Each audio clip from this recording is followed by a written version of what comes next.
Assalamualaikum warahmatullahi wabarakatuh. A'udzu billahi minasyaitonir rajim. Bismillahirrahmanirrahim. Rabbi shrah li sadri wa yassir li amri wahlul 'uqdatam min lisani yafqahu qawli. Amma ba'du.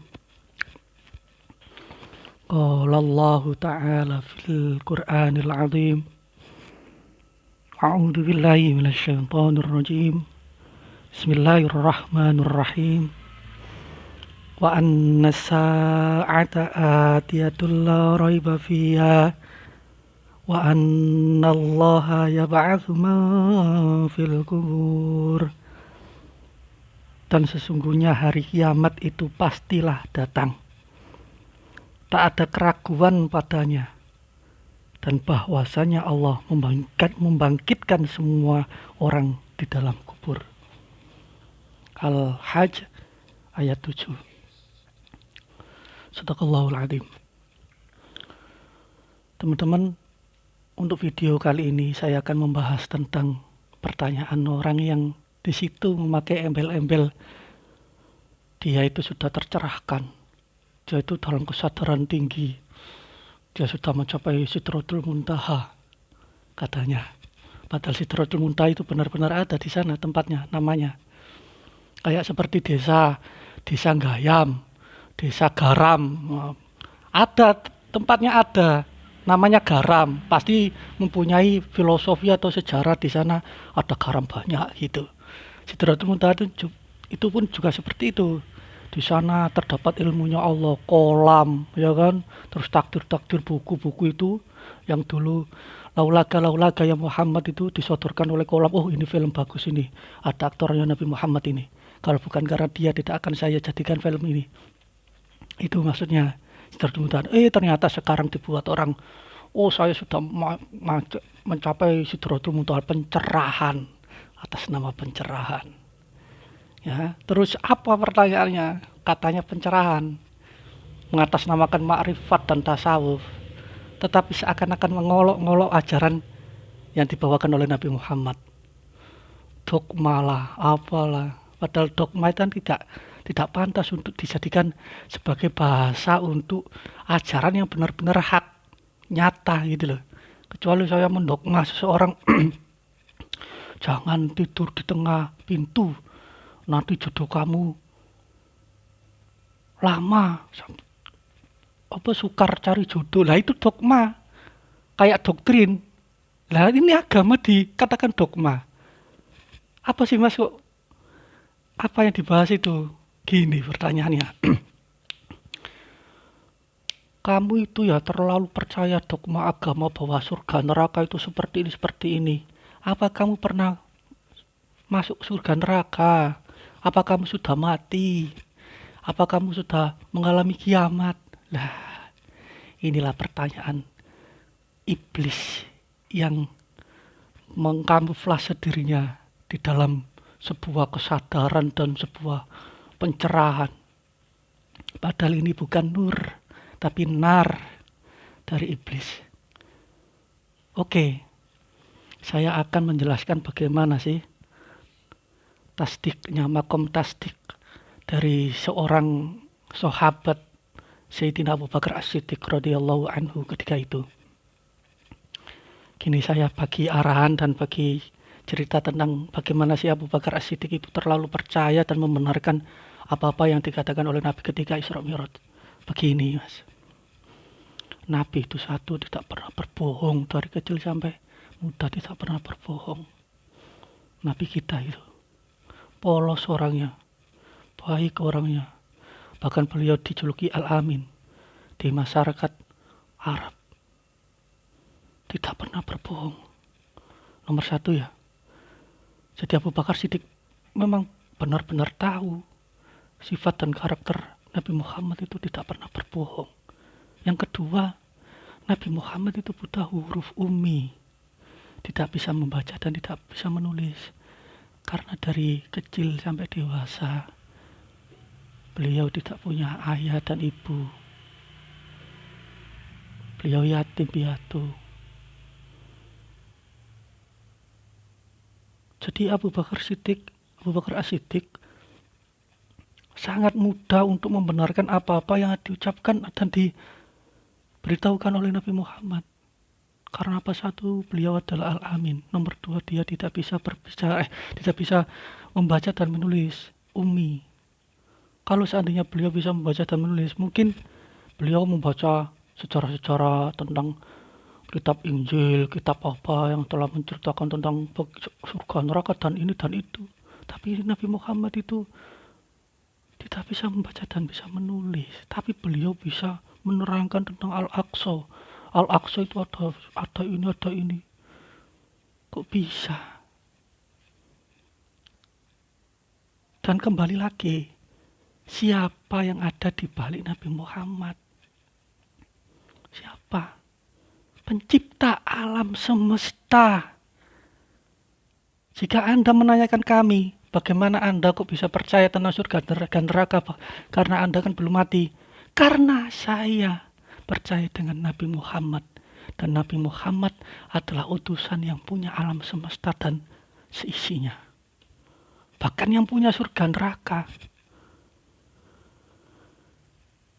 Apa sih? Pertanyaan Anda ini tidak berbobot. Iya mas, saya sudah tahu Nabi Muhammad itu katanya utusan Tuhan. Tapi Anda kan bukan utusan Tuhan loh. Karena kami tasdik kepada Nabi Muhammad, maka kami membenarkan apa yang dikatakan Nabi Muhammad. Karena itu dari Allah, dari Tuhanku, dan Tuhanmu juga.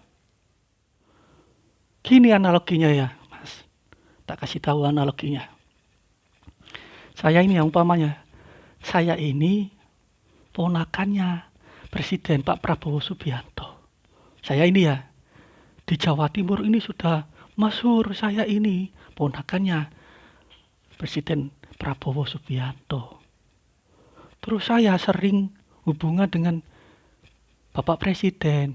Hei mas, oh iya paman, datanglah kemari. Iya, iya pak, iya paman. Saya diundang ke sana. Ataupun kalau saya tidak bisa ke sana, saya ditelepon video call. Ini mas, ini istananya ini mas. Oh di sini ada tempat ini, di situ ada tempat itu rumah makan, itu seperti itu, seperti itu. Apakah saya harus ke sana untuk melihat istana? Apakah tidak cukup dari Pak Prabowo yang menelpon saya dan memberitahu saya? Hah? Bagaimana itu analoginya? Hah? Apakah saya harus ke Jakarta? Apakah saya harus mati dulu gitu? Sudah dikasih enak, jalan yang enak, kita tinggal taslim, kita tinggal tasdik kepada Rasulnya Allah Nabi Muhammad SAW. Anda masih tidak percaya. Kalau Anda tidak percaya cerita saya tentang tempat-tempat yang ada di istana di Jakarta sana, ya nggak apa-apa, Anda jalan sendiri ke sana. Kalau Anda memang ingin yang sulit-sulit, jalan yang sulit, belum tentu Anda sampai ke sana, tidak tahu jalannya. Jadi Anda kalau tidak percaya sampai mati ya susah, nanti dia bisa kembali lagi. Ya kan? Setelah mati sudah tidak bisa kembali lagi. Tinggal ikut kepada Nabi Muhammad saja kok susah. Oh Nabi Muhammad itu yang ngutus Allah ya. Memanglah. Walaupun kita tidak pernah mati, belum pernah mati ya kan. Belum masuk neraka dan surga, tapi kita kan sudah diberitahu Allah, diberitahu oleh orang yang punya surga dan neraka, yaitu Allah Subhanahu wa taala. Kayak saya sudah diberitahu Pak Prabowo. Terus ada pertanyaan lagi, mas Anda itu di Jawa kok bisa tahu istana di Jakarta? Kan nggak mungkin doh. Inilah analoginya orang yang menanyakan seperti itu tadi.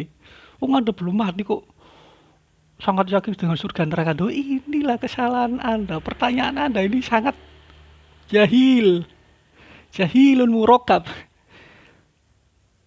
Tapi Anda tidak sadar, seakan-akan Anda ini cerdas membuat pertanyaan yang tidak bisa dijawab, mengatakan itu adalah dogma, dan dogma itu kan mengarah ke sesuatu yang negatif, doktrin.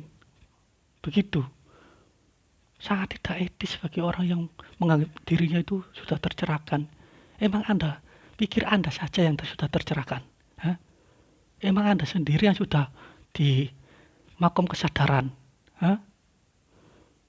Anda itu bagaikan titik yang ada di dalam cahaya.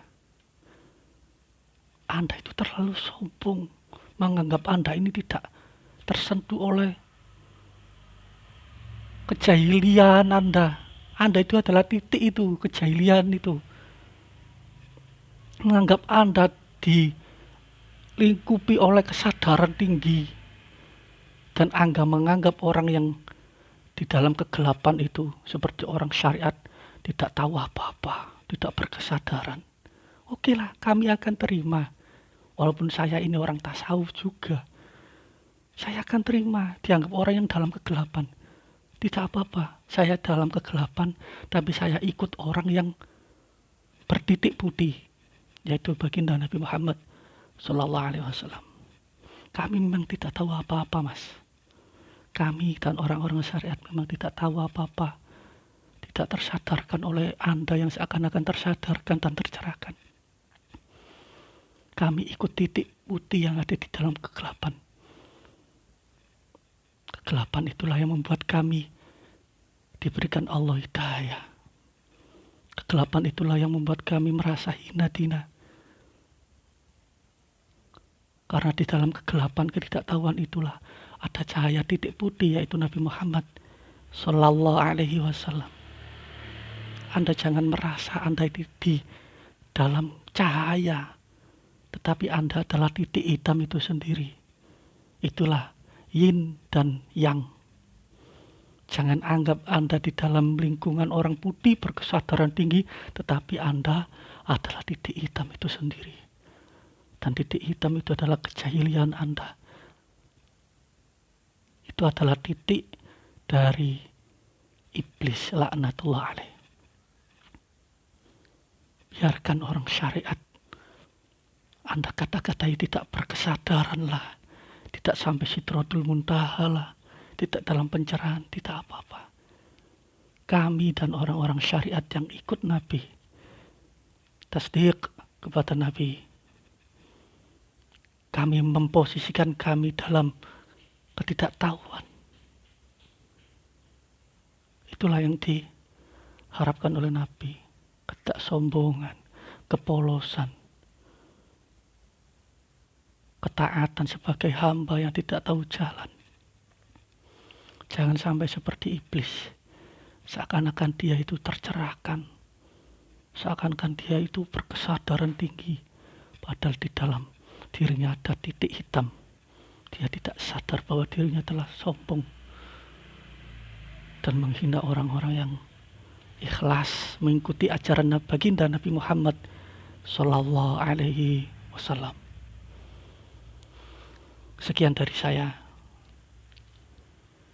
Perlu saya tekankan kembali, kiamat itu hak, gaib mutlak, hanya Allah yang tahu. Karena keinginan adalah sesuatu yang tidak bisa ditebak. Keinginan manusia saja sudah habis makan, tiba-tiba ingin mie ayam, walaupun sudah kenyang. Begitu juga keinginan Allah untuk kiamat, tidak kiamat sekarang atau besok, cepat atau lambat, itu adalah keinginan Allah dan itu adalah gaib mutlak. Tapi pasti terjadi. Al-Hajj ayat 7. Billahi taufiq wal hidayah, waridha wal inayah. Wassalamualaikum warahmatullahi taala wabarakatuh.